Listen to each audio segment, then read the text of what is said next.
Biglang pumasok ang anak kong lalaki at natigilan. Nakahiga ako sa garahe, gutom, pasapasa, parang aso sa sulok. Tatay, anong nangyari sa iyo? Bakit ka nasa garahe?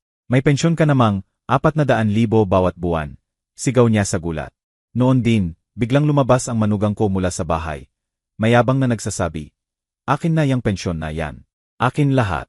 Tinanggal ng anak ko ang relo niya. At hindi niyo paniniwalaan ang susunod niyang ginawa.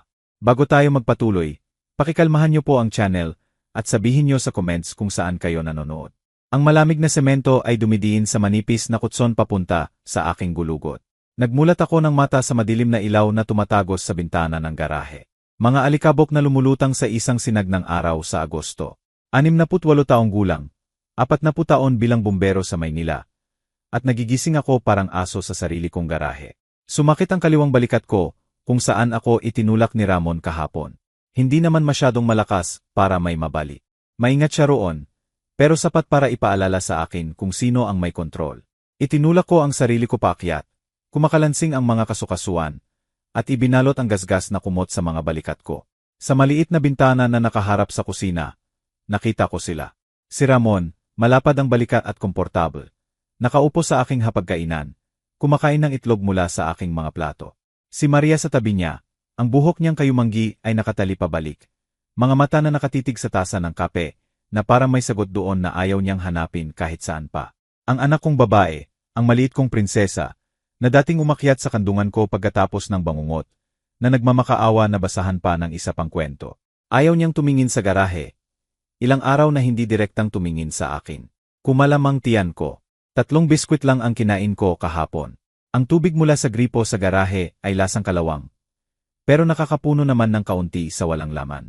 Dahan-dahan akong tumayo, sinusubukan ang balanse, at naglakad patungo sa pinto ng kusina. Inabot ng kamay ko ang hawakan. Binuksan ang pinto bago pa ako makatuktok. Pinuno ni Ramon ang frame. 6, 2 laban sa 5, siyam ko. Mga mata niya ay walang ekspresyon, walang interes. Kape lang ang kailangan ko, sabi ko. Lumabas ang boses ko. Kape lang, Ramon. Ang mga nakatira sa garahe ay walang karapatang pumasok sa kusina. Tumawid siya ng mga braso. Iyan ang regla. Alam mo ang regla.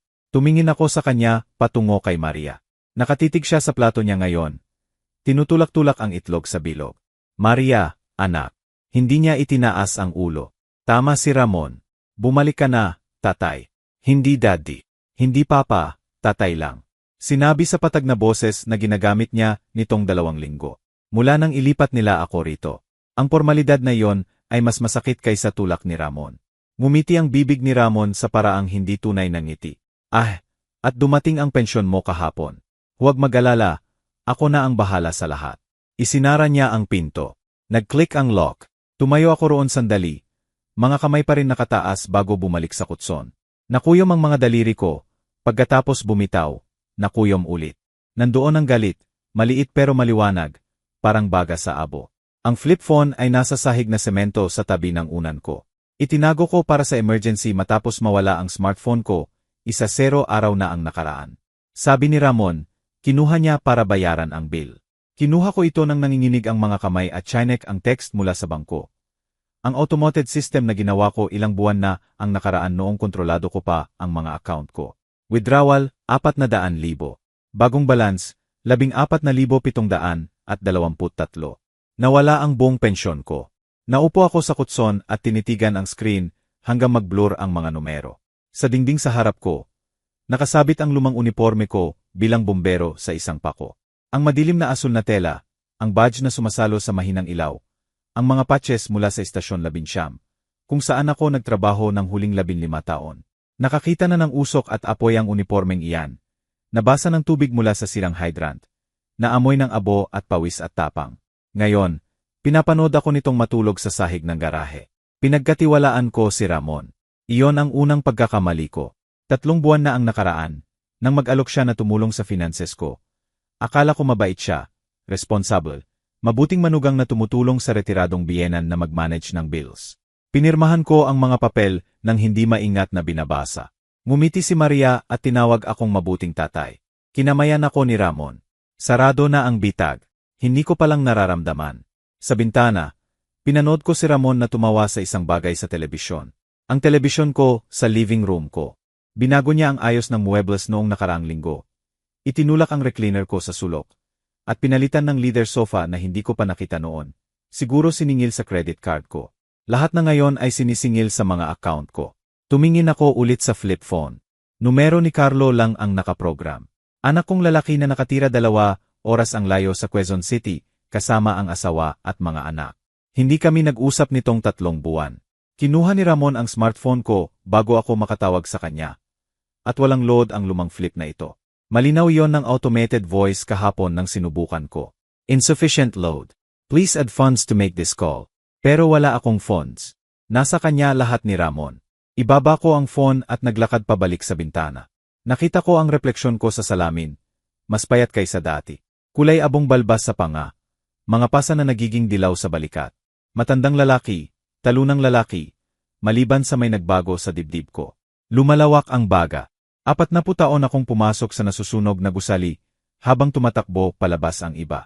Nagbuhat ako ng walang malay na biktima sa mausok na hagdan. Tumayo ako sa rooftop, habang dinidilaan ng apoy ang mga bota ko, at iniisip kung paano iuwi buhay ang crew ko. Binigyan ako ng BA ng 17 commendations. Kinamayan ako ng mayor sa retirement ceremony ko. At ngayon natutulog ako sa garahe. Nagmamakaawa ng kape. Pinapanood ang isang lalaking magnakaw ng buhay ko ng paunti-unti. Akala ni Ramon, sirang-sira na ako. Akala niya, panalo na siya. Hinawakan ko ang badge sa uniforme ko. Naramdaman ang malamig na metal sa daliri ko. Sa apoy, minsan kailangan mong umatras, mag-regroup, humanap ng ibang daan. Minsan mukhang nakulong ka, pero naghihintay ka lang ng tamang oras, nagpoposisyon. Bumalik ako mula sa bintana at naupo ulit sa kutson. Walang silbi ang flip phone sa tabi ko. Nawala ang pensyon ko. Okupado ang bahay ko. Hindi makatingin sa mata ko ang anak ko. Pero hindi pa ako tapos. Kailangan kong maintindihan kung paano ako napunta rito. Kailan sarado ang bitag? Saan ko na-miss ang babala? Pinikit ko ang mata at pinilit alalahanin, hakbang-hakbang, kung paano ang isang respetadong bumbero ay naging bilanggo sa sariling garahe. Dahan-dahan dumating ang mga alaala, masakit, pero dumating. Naupo ako sa kutson na iyon ng matagal. Pinipilit balikan ang mga buwan. Nakakuyom ang mga kamay ko sa gilid ng manipis na tela hanggang pumuti ang knuckles ko. Nandoon ang katotohanan, naghihintay. Kailangan ko lang tumigil sa pagkatakot dito. 6 na buwan na ang nakaraan. Normal pa lahat. Nag-iisa ako mula nang mamatay si Elena, 4 na taon na ang nakaraan. Okay naman. Sakop ng pensyon lahat. Bayad na ang bahay, manageable ang bills. May natitira pa para sa birthday gifts ng mga apo. Tumawag si Maria. Nawalan sila ni Ramon ng apartment. May unpaid rent daw. Dispute sa landlord. Pwede ba silang tumira sa akin? Pansamantala lang, hanggang makabangon sila. Agad akong pumayag. Anak ko siya. Ano pa ang gagawin ko? Lumipat sila na may 2 maleta at maraming pangako. Makakahanap daw agad ng trabaho si Ramon. Nag-apply si Maria ng office jobs. Alis sila sa 2 o 3 buwan pinakamarami. Inayos ko sila sa guest room at spare bedroom. Sinabi ko, maging comfortable sila. Nagsimula si Ramon na magsalita tungkol sa finances sa loob ng 1 linggo. Matindi na ang alaala ngayon. Matalim na parang basag na salamin. 3 buwan na ang nakaraan. Hunyo. Nakaupo kami sa hapag sa kusina pagkatapos ng hapunan. Naghuhugas si Maria ng plato. Kumakanta ng kung ano. May folder ng papeles si Ramon na prinint mula sa computer na pinahiram ko sa kanya. Juan. Sabi niya, friendly, matulungin. Naiisip ko. Marami kang hinahawakan dito. Bills, insurance, pensyon. Paano kung tumulong ako? Alisin ko yang burden sa balikat mo. Pagod ako noon. Buong hapon ako nagbunot ng damo sa init. Salamat, Ramon, pero kaya ko pa. Alam ko. Binuksan niya ang folder. Pero paano kung may mangyari? Kung magkasakit ka o makalimutan ang bayad? Sa power of attorney, kaya ko lahat. Mag-relax ka lang. Enjoy ang retirement. Nakakunot ang noo ko sa mga papel. Legal na wika. Makapal na paragraphs. Power of attorney. Seryoso yan ah. Standard yan. Limited power of attorney lang para sa banking convenience. Nag-click siya ng pen. Inilagay sa unang linya ng pirma. Kontrolado mo pa rin ang mahalaga. Lumapit si Maria noon.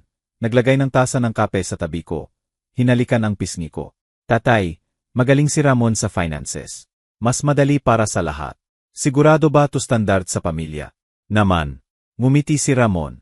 Ganyan din ginawa ng uncle ko sa lolo ko. Naging mas maayos lahat. Pinirmahan ko ang 3 pahina, 6 na linya ng pirma, initials sa 4 na lugar.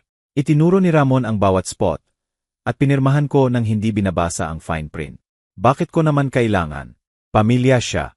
Matagal nang nakaset ang bitag. Walang nagbago sandali. Nababayaran ang bills. Dumating ang pensyon gaya ng dati. Sabi ni Ramon, inilipat niya sa joint account para mas madali ang manage. Pero may access ako. Kung kailangan ko ng cash, pwede akong humingi. Walang problem. 6 na linggo bago ko napansin. Lumipat ang alaala. Huling bahagi ng Hulyo. Binubuksan ko ang mail sa hapag sa kusina. Karamihan junk, catalogs, tapos ang bank statement. Binuksan ko out of habit at tinitigan ang balance. 347. Hindi pwede yan. Ang pensyon ko ay 400,000 bawat buwan. Kahit may bills, dapat may libo-libo pa. Tinawagan ko ang bangko. Magalang at matiyaga ang babae sa phone. Emar Santos. Direktang idineposito ang pensyon nyo. Hindi na sa account na to. Auto-transfer sa ibang account. Joint account ending sa 4,700 at 72. Ginawa 2 buwan na ang nakaraan. Nakita ko si Ramon sa living room nanonood ng TV. Ramon, kailangan kong makipag-usap tungkol sa bank accounts. Halos hindi siya tumingin. Ano ba roon? Pensyon ko. Napupunta sa ibang account. Sabi ng babae, sa bangko joint account. Iyon ang ginawa ko. Mas efficient. Inabot niya ang remote. Nagpalit ng channel. Huwag mag-alala. Pero kailangan ko ng access, may access ka. Bibigyan kita ng cash kung kailangan. Tumingin siya sa akin noon. At may ibang-iba sa mata niya. Matigas. Mas mabuti yan, Juan. Tiwala ka sa akin. Nagsimula noon ang alarm bells. Tahimik muna. Pero nagsimula akong mas maingat na magmatyag pagkatapos noon. Napansin ang bagong laptop sa spare bedroom. Ang mamahaling hapunan na dinala ni Ramon pauwi. Steak, alak, pagkain na hindi ko kayang bilhin. Ang leather jacket na suot ni Maria. May tagpa. 15,000 nakikita sa sleeve. Nang dumating ang credit card statement, forwarded mula sa joint account. Nakita ko lahat. Electronics, restaurants, damit, muebles, libo-libo. Libo ko yon. 1 buwan na ang nakaraan. Hinarap ko siya. Masakit na ang alaala ngayon. Nanginginig ang mga kamay ko. Kahit nakaupo sa garahe. Naghintay ako hanggang nasa grocery si Maria. Nakaupo si Ramon sa recliner ko. Paa nakataas, umiinom ng beer ko. Ramon, nasaan ang pensyon ko? Hawak ko ang bank statements. 6 na highlighted sa dilaw. Walang laman ang account. Nasaan ang pera ko? Dahan-dahan niyang ibinaba ang beer. Pera natin. Pinirmahan mo yan. Ako ang nagmanage ng maayos. Manage. Ninanakaw mo. Tumaas ang boses ko. Hindi ako pumayag dito. Pinirmahan ko para convenience. Hindi para sa iyo na. Biglang tumayo siya. Malapit na siya. Ginagamit ang laki niya. Ang height niya. Umatras ako instinctively. Pinirmahan mo ang mga papel. Sabi niya. Malamig ang boses. Legal yan. Power of attorney ibig sabihin kontrolado ko ang accounts. At kung magingay ka, Juan, ipapahayag kitang incompetent.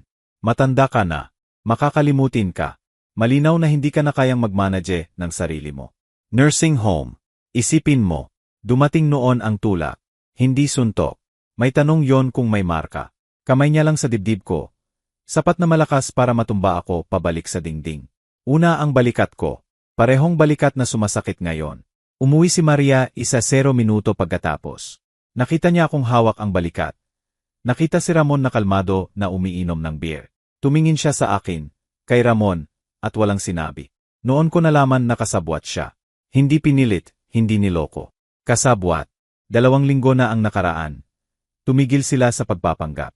Tinawag ako ni Ramon sa dining room na parang empleyado. Nandoon si Maria, tahimik, nakakuyom ang mga kamay. Bagong ayos, sabi ni Ramon. Sobrang espasyo ang ginagamit mo sa bahay. May lahat sa garahe ang kailangan mo. Kutson, lababo, banyo. Dito ka lang maliban kung may permiso kang pumasok. Nagsimula akong magprotesta. Pinutol niya ako. Choice mo, Juan. Garahe o tatawagan ko ang social services at ipa-evaluate kita sa senile dementia. Ikaw ang bahala. Inilipat ko ang kutson ko noon din ng gabi. Dinala sa kusina habang nanonood sila ng tea. Ngayon, Nakaupo sa init ng Agosto na patay ang flip phone sa kamay ko. Malinaw ang buong larawan. Bawat piraso, bawat hakbang ng bitag. Sa loob ng mga linggo, nag-iisip ako parang biktima. Nakulong, walang magawa, takot. Pero ang mga biktima ay hindi nakakaligtas sa nasusunog na gusali. Ang mga bumbero ang nakakaligtas. At ang mga bumbero ay hindi nagpapanik. Nagpaplano sila. Humanap ng exit. Alam ang kahinaan ng structure. Naghihintay ng tamang oras. Tumayo ako at naglakad sa uniforme ko. Hinawakan ulit ang badge. Naalala na sa apoy minsan kailangan umatras para umabante. Minsan mukhang talo ka, pero nagpuposisyon ka lang para sa susunod na galaw. Akala ni Ramon, panalo na siya. Akala niya, sira na ako. Mali siya. Tumingin ako sa refleksyon ko sa bintana ng garahe. Matanda, payat, pasa-pasa. Pero iba na ang mata ko ngayon. Matigas, malinaw. Hindi ko pa matawagan si Carlo. Hindi pa, hindi nang walang totoong phone. Pero binigyan ako ni Ramon ng mahalaga. Oras. 2 linggo sa garahe na ito. Pinapanood sila sa bintanang iyon. Natutunan ko ang pattern nila. Routine. Kailan umalis si Ramon para maglakad sa hapon? Kailan maligo na matagal si Maria? Saan itinatago ang spare case? Kung paano tunog ng bahay kapag natutulog sila? Natutunan ko rin ang iba.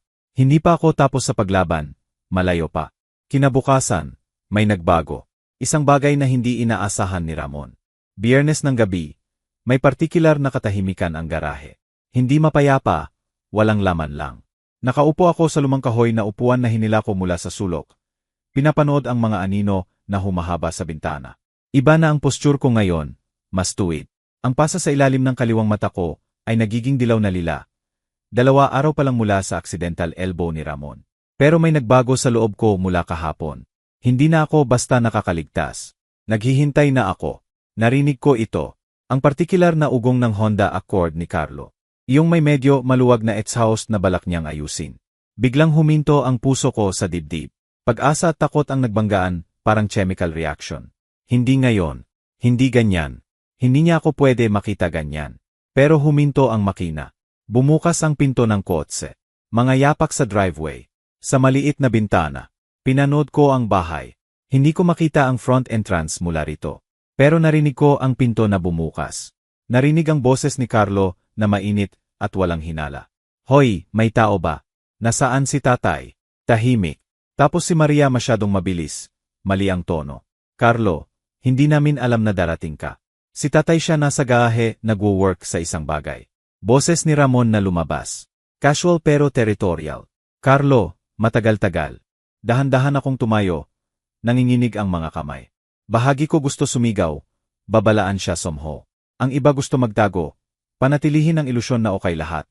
Protektahan ang anak ko sa katotohanan. Pero hindi gumalaw ang mga paa ko sa alinman. Nasaan ang garahe? Tanong ni Carlo. Alam niya kung saan. Lumaki siya sa bahay na ito. Hamon ang tanong. Lumapit ang mga yapak. Bumukas ang pinto ng garahe. Ilaw mula sa bahay ang bumaha. At silawete ni Carlo ang pinuno ng doorway. Mas matangkad kaysa naalala ko. Mas malapad. Lumitaw ang mukha niya mula sa backlight. At pinanood ko ang mga emosyon na dumaan sa mukha niya. Gulat, horror, shock. Nakita ng mata niya ang akin. Tapos bumaba sa pasa. Sa kutson sa semento. Sa isang manipis na kumot. Tatay. Bahagyang pumutok ang boses niya. Tatay, ano-anong nangyari sa mukha mo? Hindi ako makapagsalita. Hindi makabuo ng salita. Nakatayo lang doon parang specimen sa eksaminasyon. Tumawid siya ng espasyo sa 3 hakbang. Hinawakan ang balikat ko. Nakatira ka sa garahe. Bakit ka nakatira sa garahe? May pensyon ka. 400,000 bawat buwan. Carlo, tuyo ang lalamunan ko. Hindi ka dapat dumating. 400,000, tatay. Nasaan yon? Komplikado, anak. Lumitaw si Ramon sa doorway, dibdib na kayuko. Pinupuno ang frame ng katawan niya. Ang mapang-asar na ekspresyon na kilala ko na. Hindi komplikado, sabi ni Ramon. Akin na ang pensyon na yan ngayon. Ako ang may kontrol sa lahat. Pinirmahan ng tatay mo ang mga papel. Dahan-dahan bumaling si Carlo. Tumayo sa buong height niya. Pasensya na po. Power of attorney. Lahat legal. Pumasok si Ramon sa garahe na parang pag-aari niya. Nasa isip niya nga naman. Pinirmahan niya yan. Akin ng pera. Akin ng bahay. Well, magiging akin. At ito, itinuro niya ang kutson sa akin. Dito siya nakatira ngayon. House rules. Mula sa doorway, mahina ang boses ni Maria. Ramon, baka dapat nating huwag, Maria. Hindi man lang tumingin si Ramon sa kanya. Kailangan maintindihan ng kapatid mo kung paano ang takbo dito. Nakipot ang panga ni Carlo. Gumalaw ang kamay niya sa pulso, sa relo roon. Isang Omega, stainless steel, sumasalo sa ilaw. Nakita ko na noon. Pasko 2 taon na ang nakaan. Ipinagmalaki niya yon. Regalo ng kumpanya sa paghit ng targets 3 taon sunod. Binuksan niya ang clasp. Malakas ang click sa katahimikan. Hinintay sa palad niya sandali. Tapos inilagay sa malikabok na workbench ng deliberate. Omega, tong relo na to, sabi ni Carlo. Bawat salita measured at malamig. Binigay sa akin ng kumpanya sa paghit ng targets 3 taon sunod.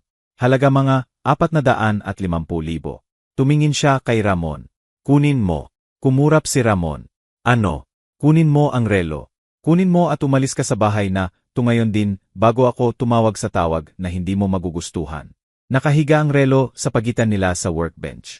450,000 na stainless steel at craftsmanship sa alikabok at lumang langis. Tinitigan ito ni Ramon, tapos kay Carlo, tapos ulit sa relo. Dumaan ang kalkulasyon sa mukha niya. Greed, hinala, galit. Sa likod niya, namutla si Maria, isang kamay nakahawak sa door frame para sa balanse. Kunin mo, ulit ni Carlo. Last chance. Ngumiti ulit ang bibig ni Ramon. Iyong ngiti na parang panalo na siya. Inabot niya pababa, binuhat ang relo, pinaglaruan sa makakapal na kamay. Magandang relo, sabi niya, ibinaba ulit. Pero bakit ko kukunin ang 450,000 kung may 400,000 akong natatanggap bawat buwan ng libre? Nanatiling level ang boses ni Carlo. Hindi sa iyo ang pensyon na yan. Akin na ngayon. Power of attorney, kid. Lahat legal. Tumawid si Ramon ng braso, confident. Gusto mo tawagan ang pulis? Siege. Sasabihin din nila sa iyo yon. Pinirmahan na matanda mo yan. Choice niya. Lumusot ang kamay ni Carlo sa bulsa. Hinugot ang smartphone niya. Lumaki ang ngiti ni Ramon. Sige lang, sabi ni Ramon. Wala silang gagawin. May paperwork ako. Idineposito ang pensyon sa account ko. Ang bahay na to, kapag na-declare ko siyang incompetent, akin din. At siya nakatira sa garahe, dahil iyan ang rules ngayon. Rules ko. Pinanood ko ang mukha ni Carlo. Pinanood ang pagbabago sa mata niya. Hawak niya ang phone ng kaswal. Nakalaylay palayo kay Ramon. Gumalaw ang thumb niya sa screen, pero hindi itinaas sa tainga. Pinipilit mo siyang manatili rito, sabi ni Carlo ng tahimik. Hindi tanong, prompt. Pinipilit. Tumawa si Ramon. Libre siyang umalis anytime. Humanap na magandang nursing home. Steteron para sa incompetent na matatanda. Iyon ang ibang option niya. At ginagastos mo ang pensyon niya. Pensyon ko na ngayon legally transferred.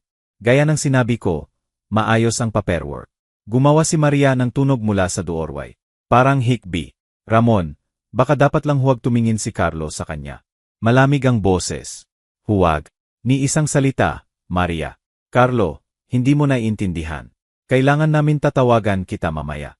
Hindi umalis ang mata ni Carlo kay Ramon. Ngayon, inilalabas ko si tatay rito. Umakyat si Ramon. Hindi siya alis kahit saan. Bahay niya to. Lumipat si Carlo sa tabi ko. Mahinang hinawakan ang balikat ko. Tatay, tumayo ka. Alis tayo. Tumayo ako. Mahina ang mga paa ko. Pero pinatatag ako ng hawak ni Carlo. Harang si Ramon sa pinto. Hindi kayo pwede basta lumabas. May bagong tunog ang boses ni Carlo na hindi ko pa narinig. Hindi galit, mas malamig pa roon. Authority. Nagalangan si Ramon. Sa unang pagkakataon mula nang magsimula ito, nakita ko ang duda sa mukha niya. Tapos umusod siya. Ginabayan ako ni Carlo palampas sa kanya. Palampas kay Maria, na nakasandal sa dingding sa buong bahay na dating akin. Hindi ko tiningnan ang muebles, ang binagong kwarto, ang buhay na binuo nila sa pera ko. Naglakad lang. Matatag ang kamay ni Carlo sa balikat ko hanggang makarating kami sa kotse niya.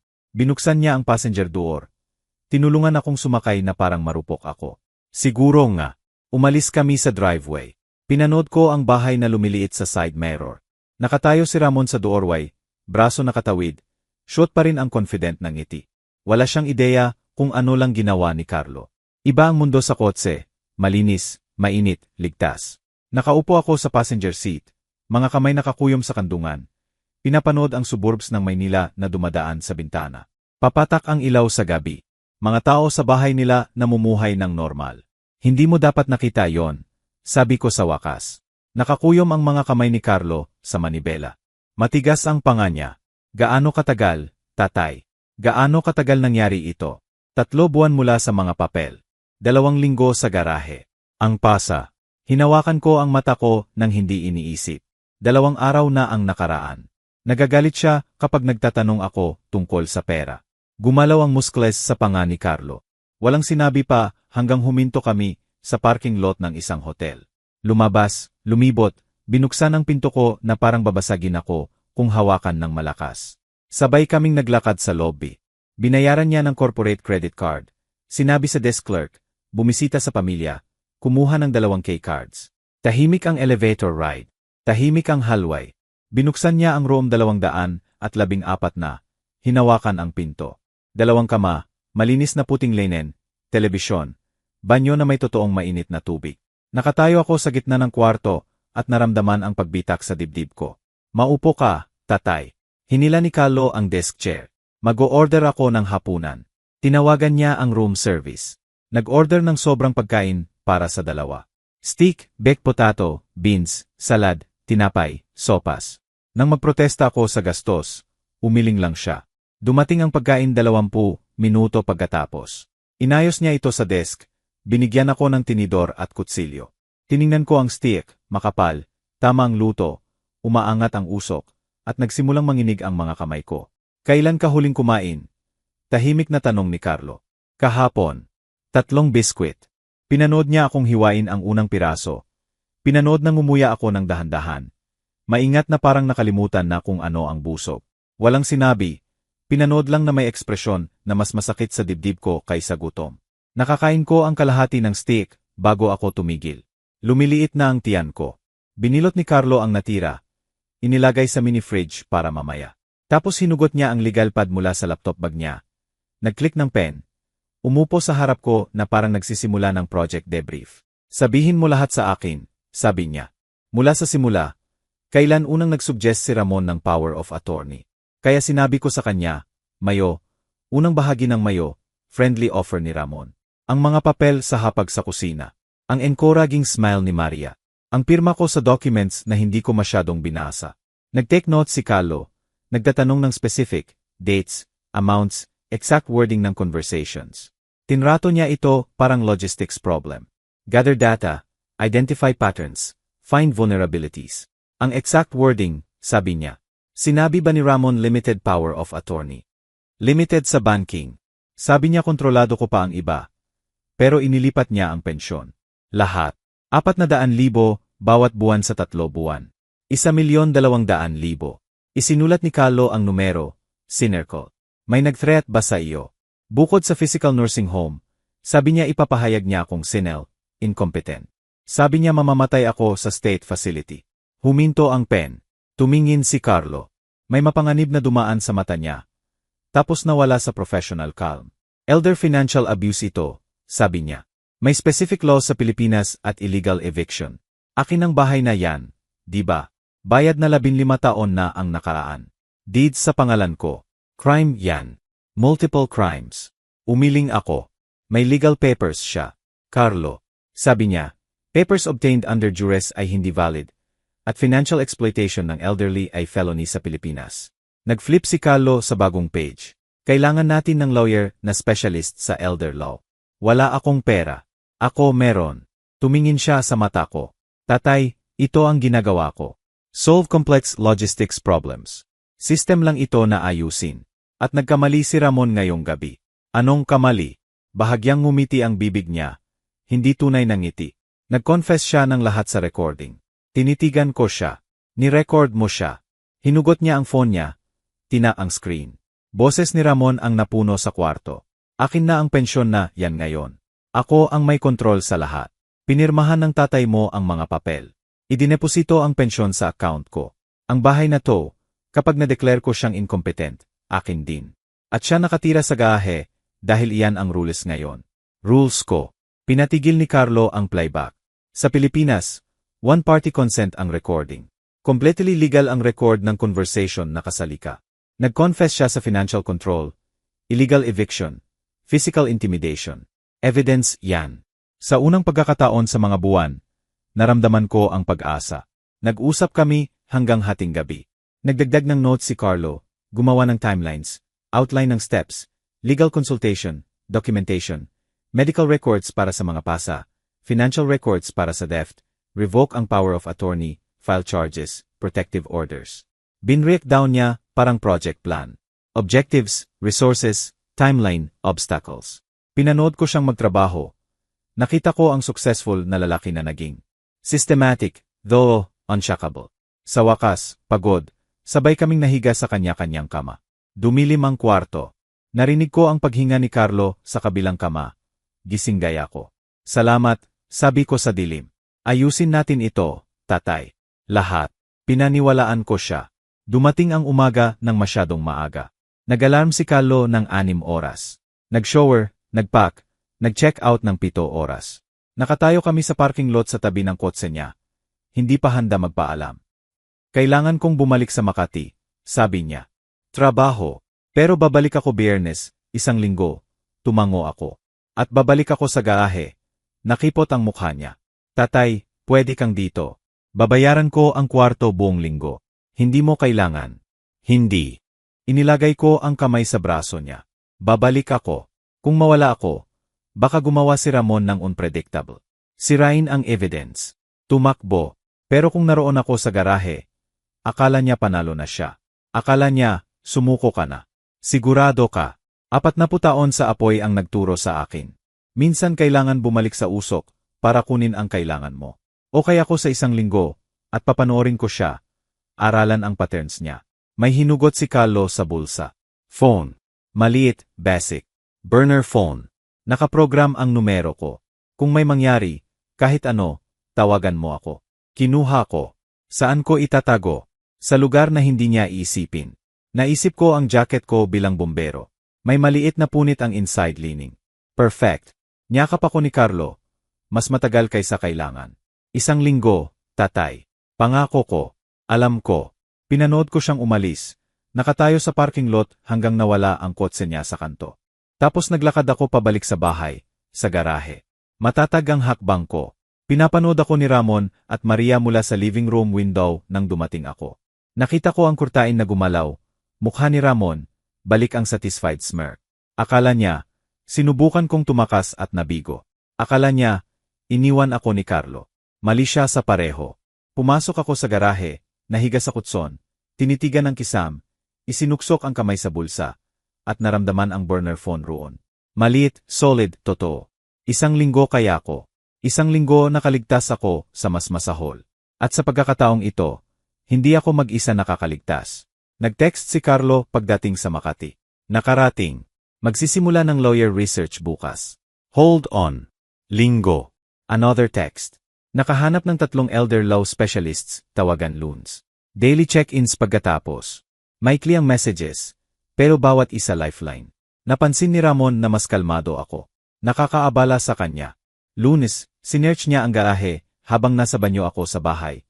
Privilege na 0 minuto bawat araw. Pinanood ko mula sa bintana pagkatapos kung paano niya kinakalikot ang kaunting gamit ko.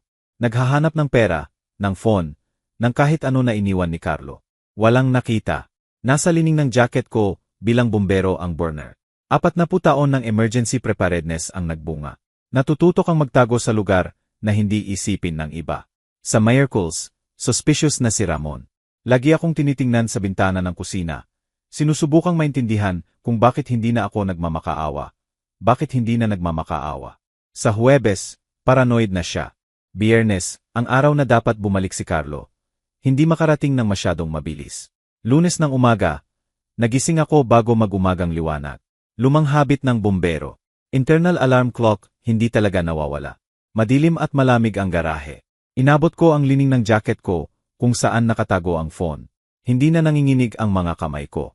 May trabaho akong gagawin. Tumawag si Carlo noong linggo ng gabi mula sa Makati. Maikli, maingat.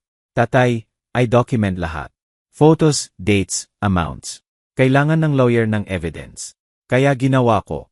Una kong kinuhanan ng picture ang kutson, tapos ang sahig na semento, ang walang insulation, ang isang kumot na walang silbi sa lamig, ang lababo na may kalawang, ang view mula sa bintana ko patungo sa bahay kung saan komportableng namumuhay si Ramon at Maria sa pera ko. Sa malikabok na sulok, nakahanap ako ng lumang notebook ng kontraktor. Spiral-bound, kalahati pa blank ang pages. Nagsimula akong magsulat. Mayo 8, nagsuggest si Ramon ng power of attorney, sabi lang para convenience. Mayo 1-0, pinirmahan ang papel sa hapag sa kusina. Present si Maria, reassuring. Hunyo 15, nadiskubre ang pensyon na redirected sa joint account. 400,000 nawawala. Mas madali ang dates kaysa inaasahan. Training bilang bombero ulit. Naglulog kami ng lahat, bawat tawag, bawat incident. Same structure pala ang financial abuse sa ibang emergency. Timeline, evidence, witnesses. Sa bintana ng garahe, pinanood ko ang Martes. Dumating ang delivery truck mga tanghali. 2 lalaki ang nagbuhat ng malaking bots patungo sa front door. 70-inch television. Visible ang logo kahit mula sa vantage point ko. Direktahan ni Ramon na parang homeowner. Proprietary gestures, satisfied smile. Kinuhanan ko ng photo sa bintana. Hindi perfect quality, pero sapat. Timestamp, malinaw na image. Mamayang hapon, lumitaw ang SUV. Bagong-bago na Ford Explorer. Gleaming black, temporary dealer tags visible. Naglakad-lakad si Ramon at Maria sa palibot. Admiring na binili niya nang hindi ibinenta ang lumang sedan. Nadagdagan lang ng pangalawang sasakyan. Fleet ko, pensyon ko, 1,500,000 ng retirement ko at tumataas pa. Mas maraming photos. Ang SUV mula sa iba't ibang anggulo. Si Ramon naglo-load ng grocery bags mula sa trunk. Visible ang mamahaling whiskey bottles. Premium labels na kilala ko pa mula sa magandang araw ko. Martes ng gabi, tumawag si Carlo. Ang pangalan ng lawyer ay Sandra Mitchell. Specialist sa elder law. Magkikita tayo Miyerkules ng 3. Coffee shop sa EDSA. Yung maliit na independent malapit sa library. Makakarating ka ba? Sasabihin ko kay Ramon maglalakad ako. Ingat ka, tatay. Miyerkules ng umaga, pinapanood ako ni Ramon. Naramdaman ko ang mata niya sa bintana ng kusina habang nakaupo ako sa upuan sa garahe na nagpapanggap na nagbabasa ng lumang magazine na nakita ko. Mga 2:00, tumayo ako, nag-stretch, nagpakita na kailangan ko ng galaw.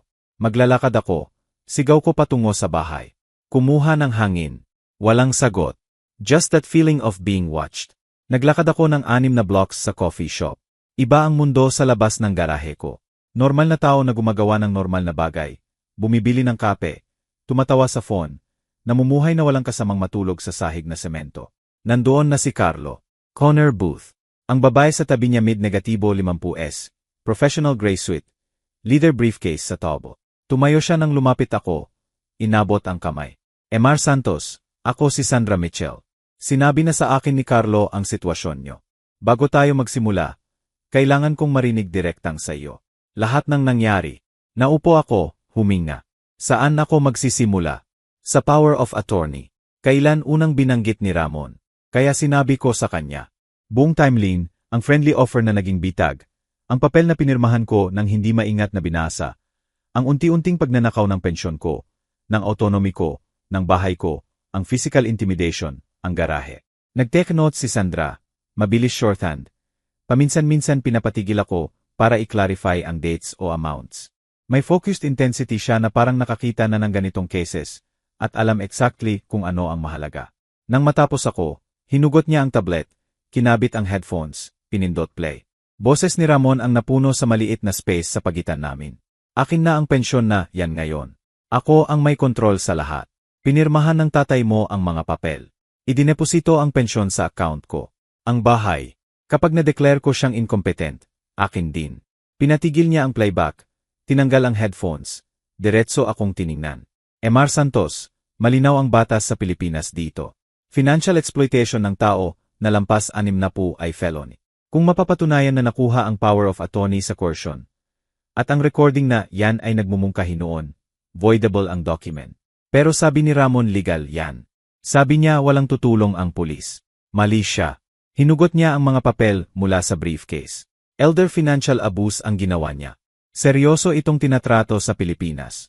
Additionally, ang pagtaboy sa iyo sa sarili mong bahay. Illegal detention at property theft, yan. Pause niya. Kaya mapipigilan natin siya. Pero mas mahalaga, makakasuhan natin siya criminally. Nakasabit ang salita sa hangin. Criminally. Sumandal si Carlo. Sabihin mo sa kanya ang documentation mo. Tatay. Ipinakita ko sa kanya ang notebook, ang timeline, ang amounts, ang specific dates at incidents. Pinag-aralan ni Sandra ang bawat page. Tumatango. Excellent ito, detailed, specific. Magiging powerful ito sa court. Tumingin siya. Bumbero ka pala. 40 taon. Bureau of Fire Protection. Ang training na yan ang nagliligtas sa iyo ngayon. Nag-scroll siya sa photos sa burner phone na ipinakita ni Carlo sa kanya. Ang mga images na ito, ang living conditions mo, malinaw na evidence kasama ang recording. Ibinaba niya ang phone. Emar Santos, malakas ang case natin, pero kailangan natin ng isa pa. Ano? Medical documentation. Ang mga pasa, ang pagpayat. Kailangan ng doktor na mag-examine at i-document officially. Kaya mo ba?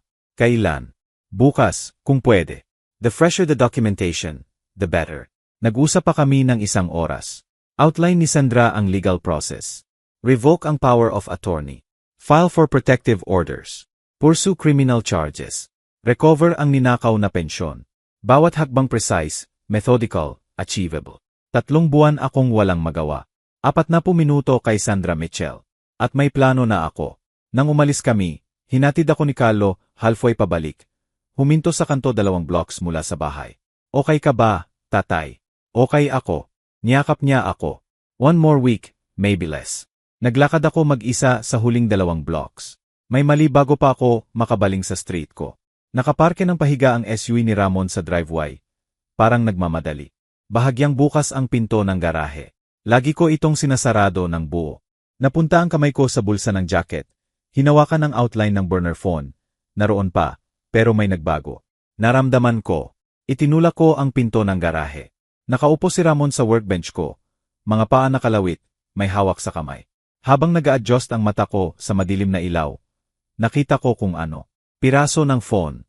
Phone na katulad ng nasa bulsa ko. Lumipad ang kamay ko sa jacket. Walang laman ang bulsa.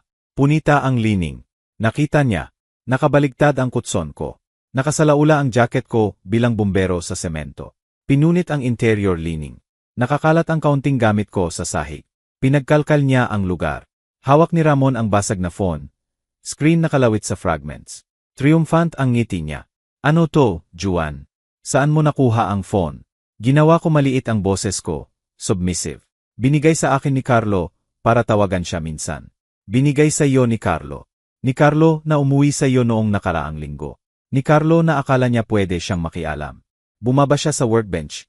Ginamit ang height niya para mag-tower sa akin. Sino ang kinausap mo? Si Carlo lang, sumpa ko. Anak ko lang. Sinungaling. Lumapit siya. Araw-araw kang umaalis sa garahe. Saan ka pupunta? Lakad lang. Lakad lang para makahinga. Itinapon niya ang piraso ng phone sa paa ko. Naggalat ang plastik at salamin sa semento. Akala mo tanga ako. Akala mo hindi ko napapansin. Matindi ang tibok ng puso ko. Pero malinaw ang isip ko. Decoy lang ang phone. Nasa kay Sandra na ang totoong evidence. Naipadala ang photos noong Martes. Nasa email ni Carlo ang timeline noong Lunes ng gabi. Pinaniwala niya na nakita niya ang threat. Gusto mo malaman ng nakakatawa? Matanda. Bumaba ang boses ni Ramon. Mas mapanganib. Ang power of attorney na pinirmahan mo. Hindi lang financial, medical din. Kaya ko mag-decide ng healthcare para sa iyo. Kumalat ang yelo sa dibdib ko. Medical. Tama. Kaya, kung mag-decide ako na hindi ka na competent, kung mag-decide ako na kailangan mo sa nursing home, locked ward para sa dementia patients, kaya ko yan. Isang tawag lang. Mula sa doorway, tahimik ang boses ni Maria. Ramon, tumahimik ka, Maria. Hindi siya lumingon. Kailangan maintindihan ng tatay mo ang posisyon niya. Tumingin ako sa anak ko. Nakipagkita ng mata tahimik na pliya. Pigilan mo siya. Tulungan mo ako. Anak kita. Lumayo siya ng tingin. Noon ko lubusang nalaman. Pinili niya si Ramon kaysa sa akin. Hindi passive, active. Please. Pinanginig ko ang boses ko. Hindi lahat acting. Totoo ang medical threat. Nakakatakot. Sorry. Hindi na ako mag-iingay. Tama ka. Hindi ka na. Kinuha ni Ramon ang jacket ko. Tiningnan ang punit na lining.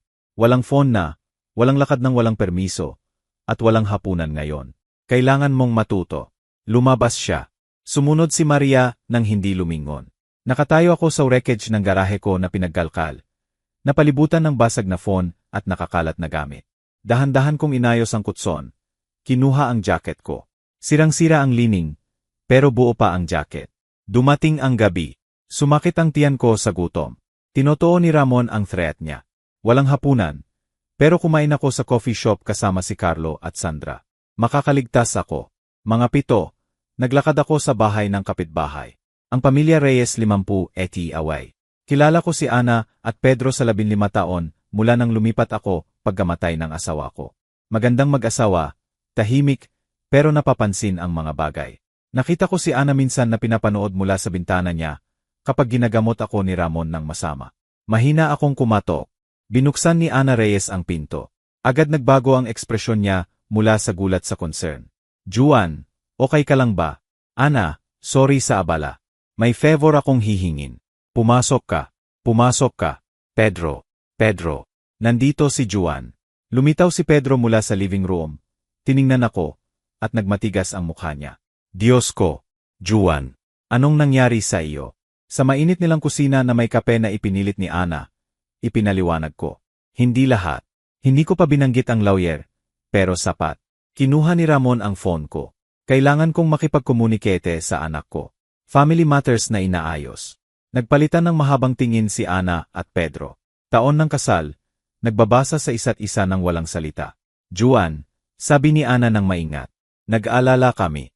Nakikita namin ang mga bagay. Kung paano ka nakatira sa garahe na yan. Inaayos na, sabi ko. May tulong ako. Kailangan ko lang ng paraan para makipag-usap. Tumayo si Pedro decisive. Gamitin mo ang phone namin anytime. Araw o gabi. Seryoso kami. Gaano katagal na nangyayari ito? Tanong ni Ana. Mga buwan. Pero matatapos na suon. Inabot niya sa tablet. Inilagay ang kamay niya sa akin. Dapat nagsalita kami ng mas maaga. Dapat gumawa kami ng paraan. Ginagawa niyo na ngayon. Iyon ang mahalaga. Binigay sa akin ni Pedro ang phone number nila nakasulat sa papel. Sinabi na laging nakabukas ang back door kung kailangan kong pumasok kapag wala sila.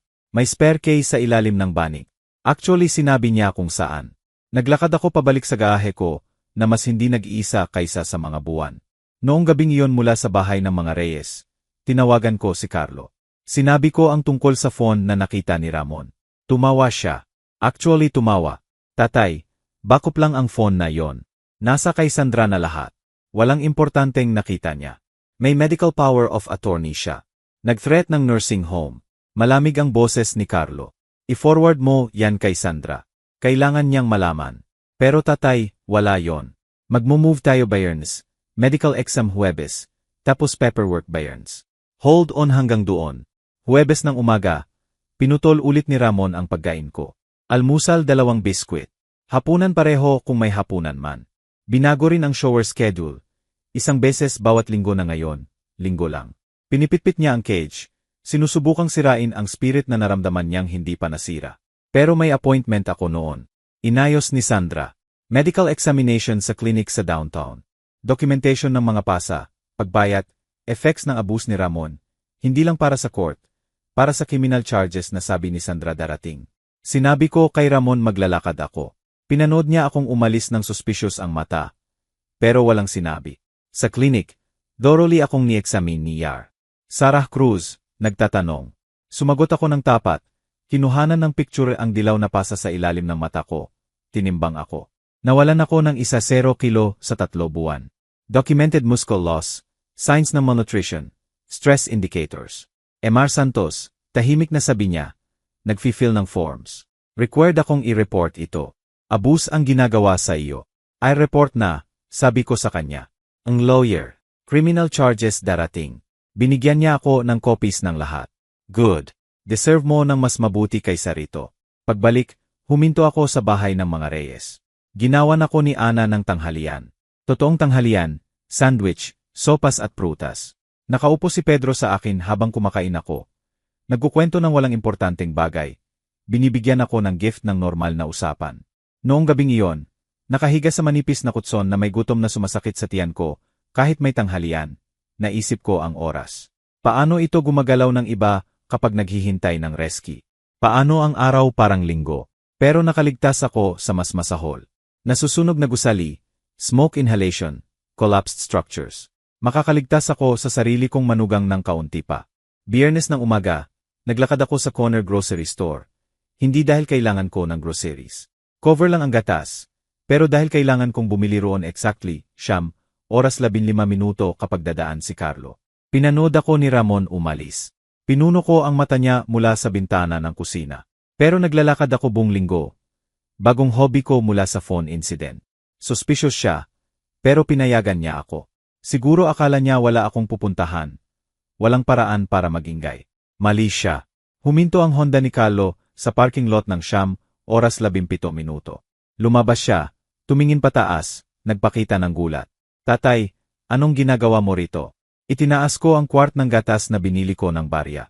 Carlo, hindi ko alam na pupunta ka sa bayan. Last minute decision. Gusto kitang i-check. Nakita ng mata niya ang akin. Bumaba sa gatas. Naiintindihan lahat. Bilhan kita ng almusal. Totoong almusal. Kailangan nating mag-usap. 20 minuto pagkatapos, nasa medical clinic kami. Inaasahan na kami ni Yar. Sarah Cruz.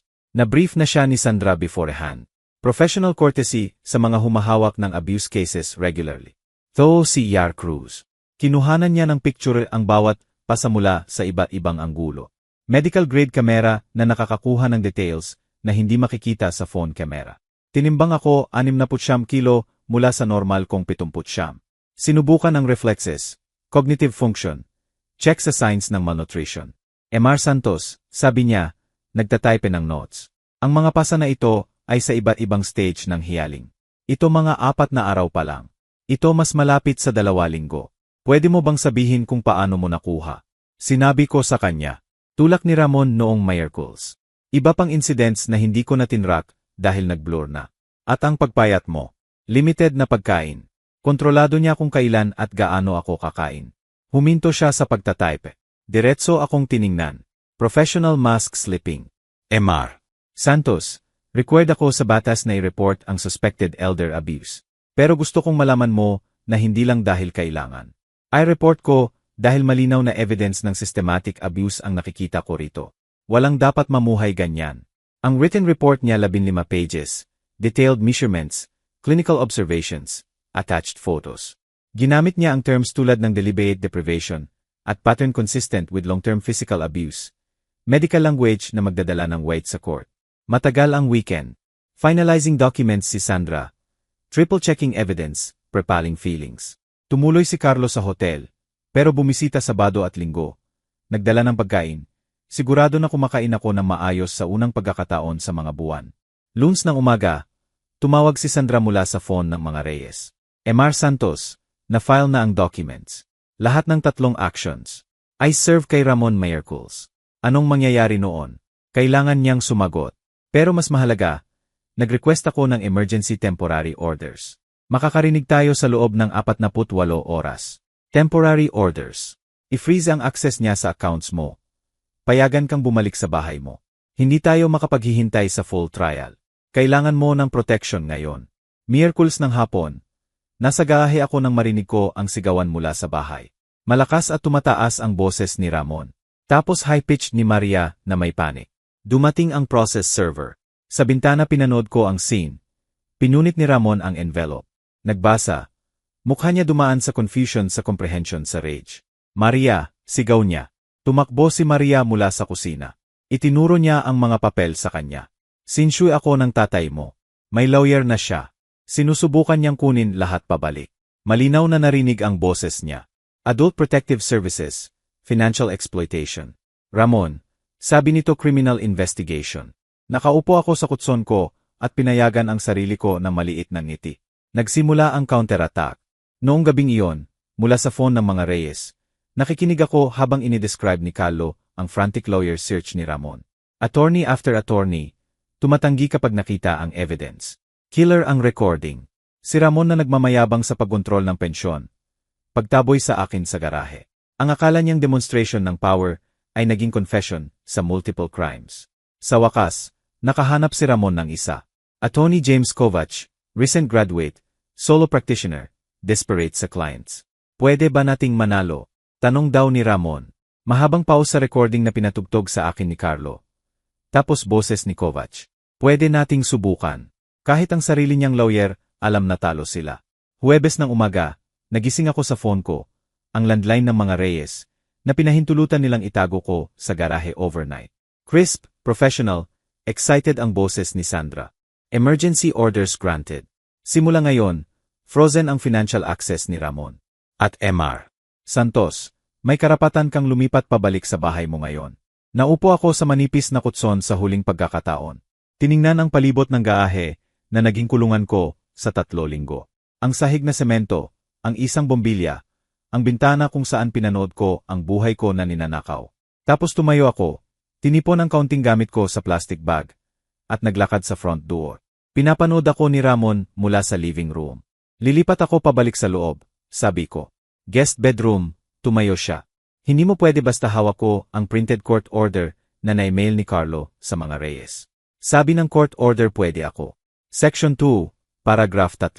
Basahin mo kung gusto mo. Mapanganibang boses niya. Nagkakamali ka, matanda. Tumingin ako sa mata niya. Walang takot na. Cold certainty lang. Ang tanging pagkakamali ko ay ang pagtiwala sa iyo. Hindi na mangyayari ulit yon. Lumampas ako sa kanya patungo sa guest bedroom. Isinara ang pinto, ikinandado. Ang click ng lock na iyon ang pinakatamis na tunog na narinig ko sa mga buwan. Huwebes ng umaga, 10:15. Dumating si Teresa Reyes sa driveway sa County Vehicle Marked Adult Protective Services. Pinanood ko mula sa bagong bintana ko, ang guest bedroom window, hindi ang garahe, habang tinatuwid ni Ramon ang shirt niya. Inaayos ang mukha niya sa welcoming expression, at binuksan ang front door bago pa makatok. Good morning. Kayo po siguro si Ms. Reyes. Welcome. Welcome. Masaya kaming nandito kayo para i-clear ang misunderstanding na ito. Nakakita na ako ng sapat na performances sa career ko bilang bumbero. Mga tao na nagsisinungaling sa investigators pagkatapos ng arson. Claiming electrical fires kapag sinunog nila ang sariling business para sa insurance. Ganun ang tunog ni Ramon. Sobrang matulungin. Sobrang smooth. Si Teresa Reyes na may tablet at professional camera ay hindi ngumiti pabalik. Ako si Teresa Reyes mula sa Adult Protective Services. May complaint kami tungkol sa living situation dito. Kailangan kong i-interview ang lahat sa household at i-inspect ang premises. Lumitaw si Maria. Nervous energy radiating. Pwede ko po ba kayong bigyan ng kape, tubig? Gusto naming tumulong kahit paano. Ignored ni Teresa ang hospitality offer. Simulan natin sa garahe. Naiintindihan ko na doon nakatira si Mr. Santos. Nagkamali ang performance ni Ramon. Gusto niya privacy, independence. Inalok namin siya ng bedroom, pero mas gusto niya, ipakita mo.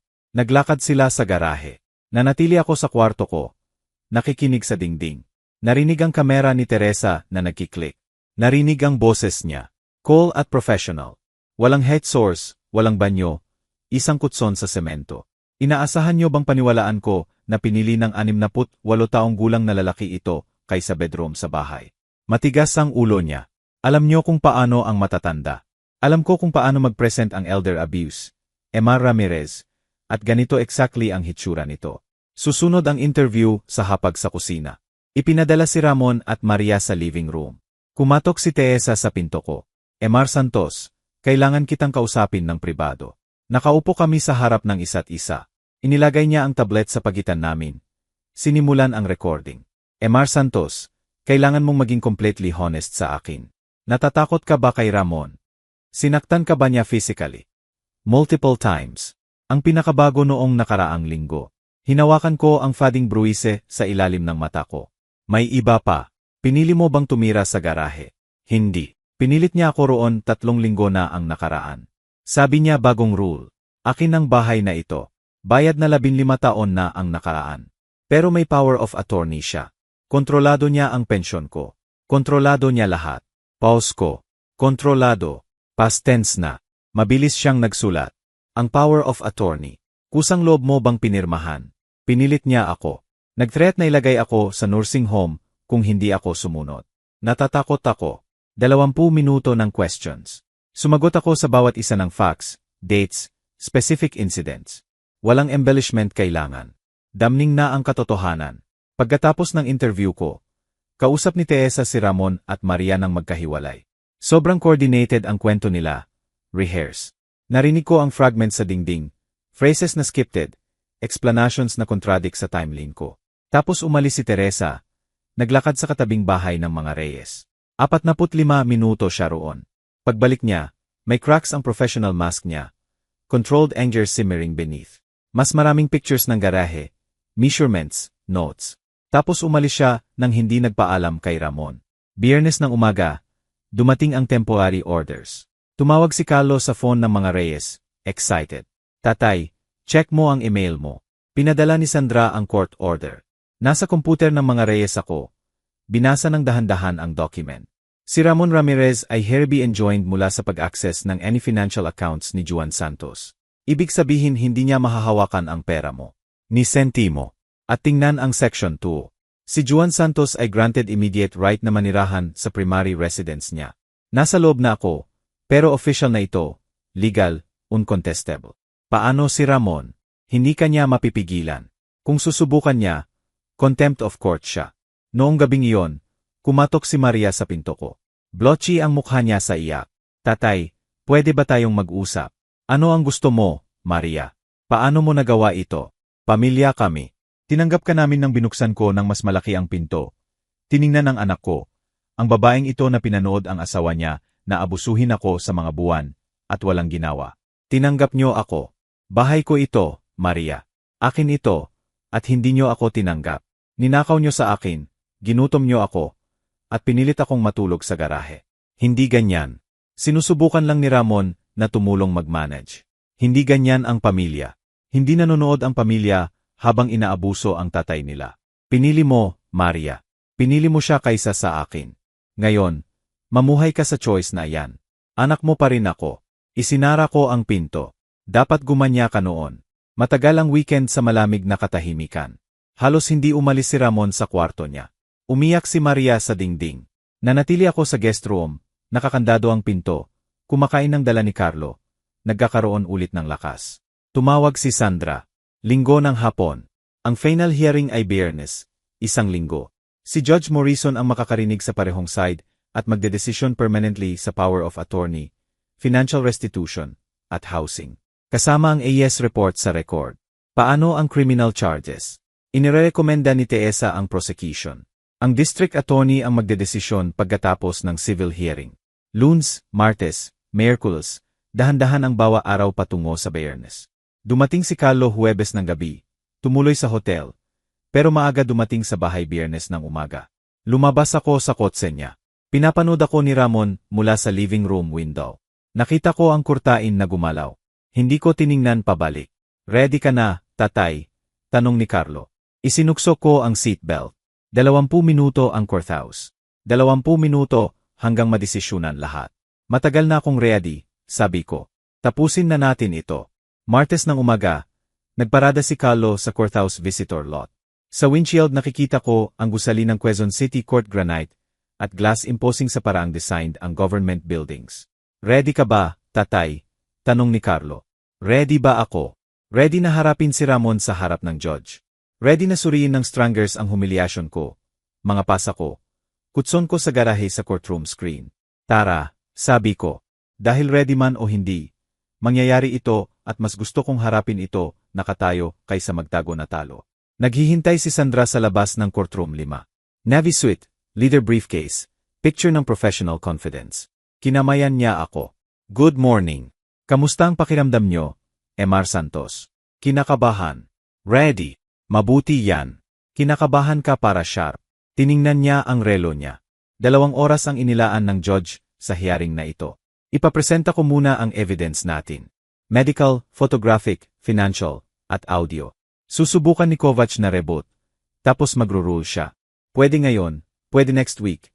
Pero given ang temporary orders, inaasahan ko decision ngayon. Sa loob, ang courtroom ay exactly kung ano ang inaasahan ko. Mataas na kisem, wood paneling, elevated ang judge's bench parang altar ng justice. Nakaupo si Ramon sa defense table kasama si Atty. Kovac. Short na ill-fitting suit. Si Maria sa tabi niya. Namutla ang mukha. Nakita ng mata ni Ramon ang akin. Hinawakan sandali, tapos lumayo. Pumasok si Judge Patricia Morales ng exactly 10 oras.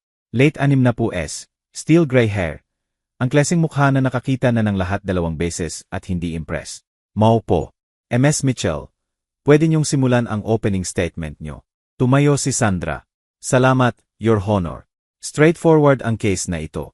Ang defendant, si Ramon Ramirez, systematically exploited ang biyenan niya sa financial manipulation, physical abuse, at unlawful deprivation ng housing. May medical evidence kami, photographic evidence, financial records, witness testimony, at most damningly, audio recording ni MR Ramirez na nagko-confess sa mga actions na ito. Pinindot niya ang remote niya. Lumiwanag ang courtroom screen ng medical report ni Yar Cruz. Pictures ng mga pasako, lila, dilaw, berde, sa iba't ibang stage ng healing. Sumandal ang judge, nagbasa.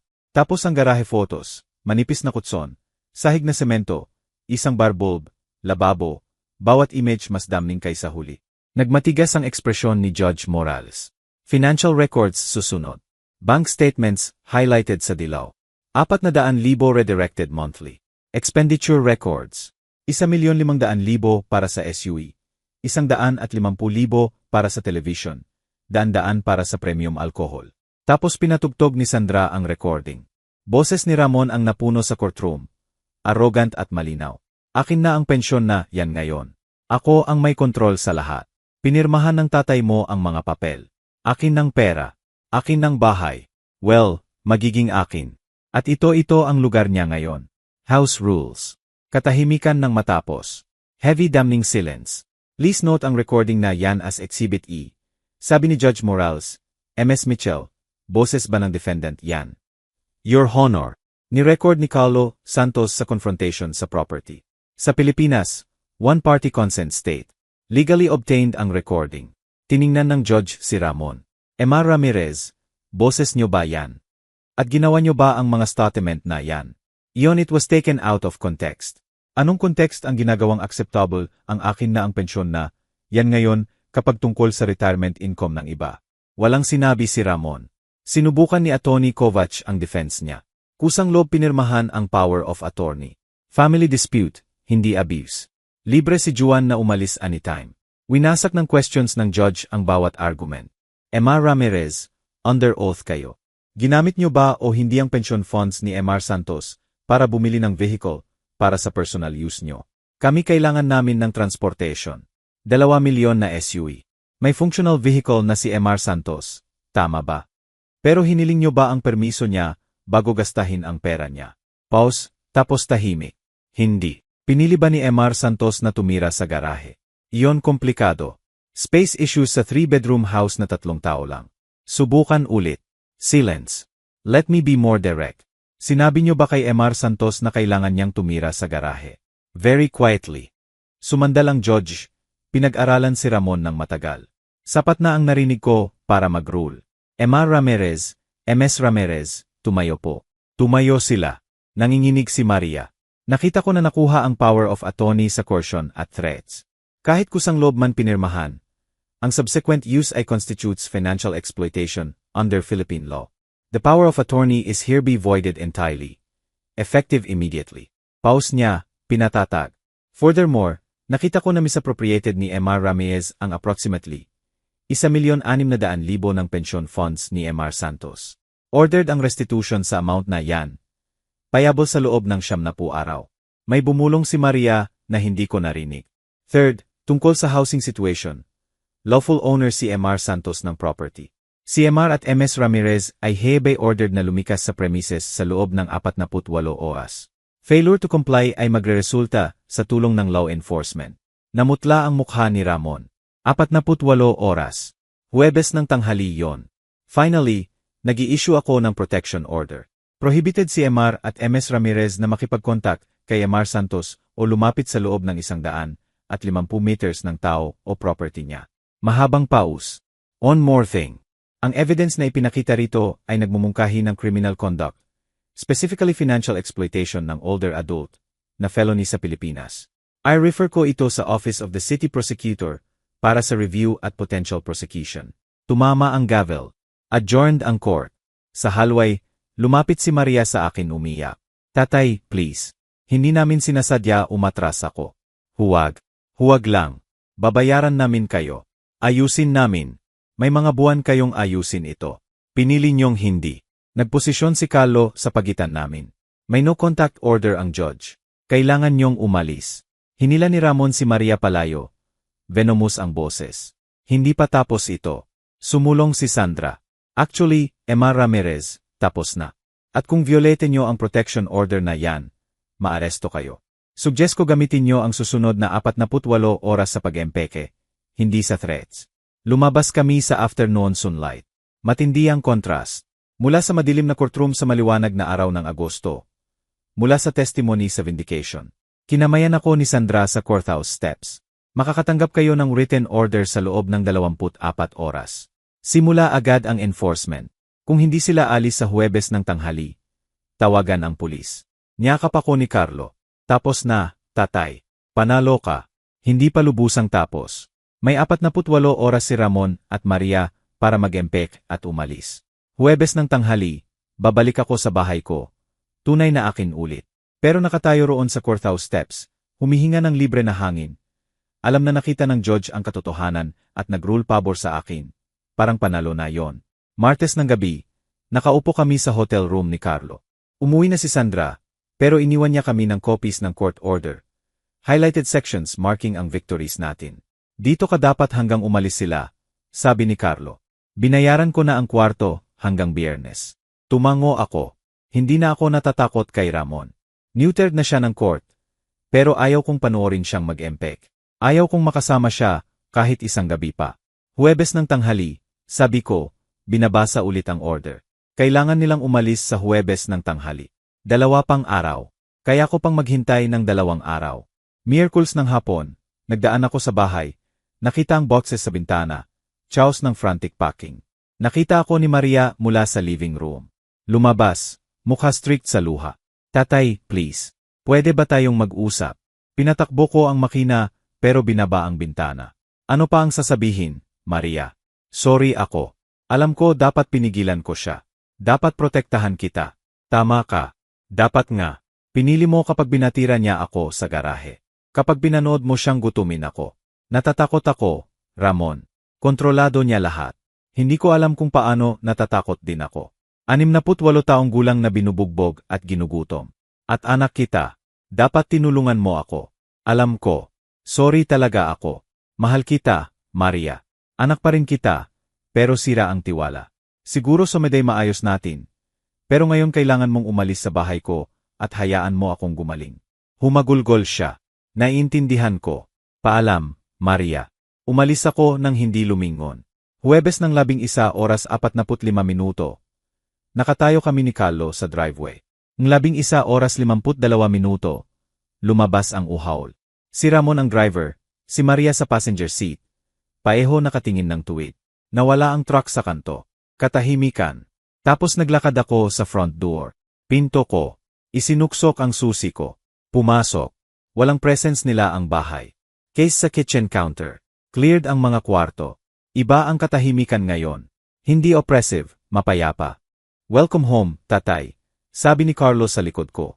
Bayernes naging restoration day. Dumating ang locksmith ng 9 oras. Binago ang bawat lock. Front door, back door, basement. Inilagay ko sa bulsa ang bagong case. Walang silbi na ang lumang case ngayon. Confirm ng locksmith. Good, sabi ko. Gusto ko walang gumagana sa kanya rito. Sa bangko, isinara na manager ang lumang accounts ko. Nagbukas ng bago na may 2-factor authentication. Kahit subukan ni Emma Ramirez na i-present ang lumang power of attorney, magfla-flag agad ang system namin.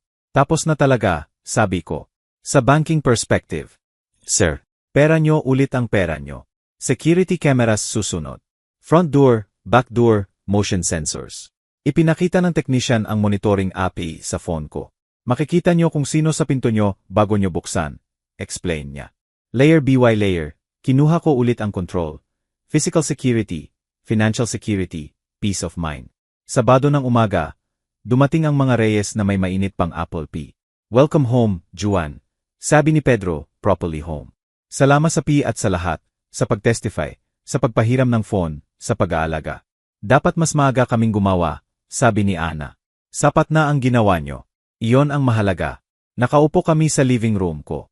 Living room ko ulit, nagkakape at pie, nagkukwento ng normal na bagay, panahon, neighborhood gossip, upcoming block party, normal na usapan. Gift na hindi ko namalayan na nawala hanggang nakabalik. Pag-aalis nila, sabay kaming nakaupo ni Carlo sa comfortable silence. Hawak ko ang kape sa favorite mug ko. Iyong kinuha ko mula sa likod ng kabinet kung saan itinago ni Maria. Sa mantle, lumang family photo.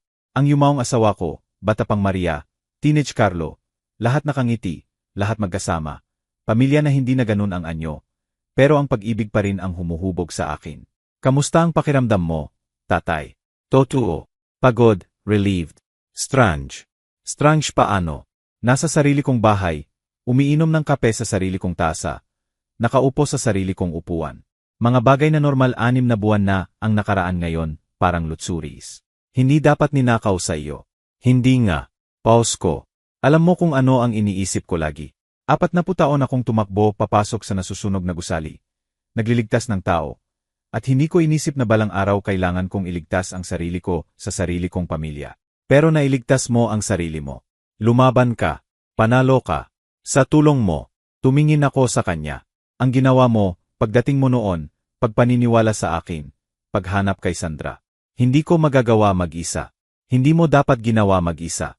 Pero proud ako sa iyo, tatay. Pagharap mo kay Ramon, pag-collect ng evidence, pagdaan sa hearing na yon. Lakas ng loob yon. Bahagyang ngumiti ako. Kahit 68 na, pwede pa ring maging malakas. Pwede pang lumaban. Pwede pang manalo. Ano ang susunod para sa iyo? Pamumuhay. Pamumuhay lang sa bahay ko sa pensyon ko. Sa terms ko. Sapat na yon. 1 buwan pagkatapos, nagdala ang mail ng balita. Una, formal notification. Si Ramon Ramirez charged sa felony financial exploitation. Facing 2 hanggang 4 taon sa kulungan. Pangalawa, handwritten letter. Careful script ni Maria. Mahal na tatay, alam ko hindi maayos ng liham na ito ang ginawa ko. Alam ko hindi sapat ang sorry, pero kailangan mong malaman. Kooperado ako sa prosecutors. Sinabi ko lahat. Inalok nila ako ng probation kung mag-testify ako laban kay Ramon, at tinanggap ko. Facing prison na si Ramon ngayon. Nahihiya ako na kailangan pang mawala lahat para makita ko kung ano siya. Kung ano ang pinahintulutan ko sa iyo. Hindi ko inaasahan ang forgiveness. Hindi ko deserve. Pero sana someday, siguro taon mula ngayon, makakausap ulit tayo. Mahal kita, tatay. Lagi kitang minahal, Maria. Binasa ko 2 beses, tapos careful na tiniklop at inilagay sa desk drawer ko. Hindi itinapon, hindi pa sinagutan. Save lang para mamaya, para someday, para kapag ready na ako. Siguro makakausap ulit kami. Siguro hindi. Ako ang magdedesisyon sa timeline ko. Noong gabing iyon, nakaupo ako sa living room ko habang lumulubog ang araw. Bahay ko, upuan ko, buhay ko. Sa labas, nagtatrabaho ang mga Reyes sa garden nila. May mag-asawa na naglalakad ng aso sa driveway ko. Normal na suburban evening. 3 buwan akong nasa garahe na yon.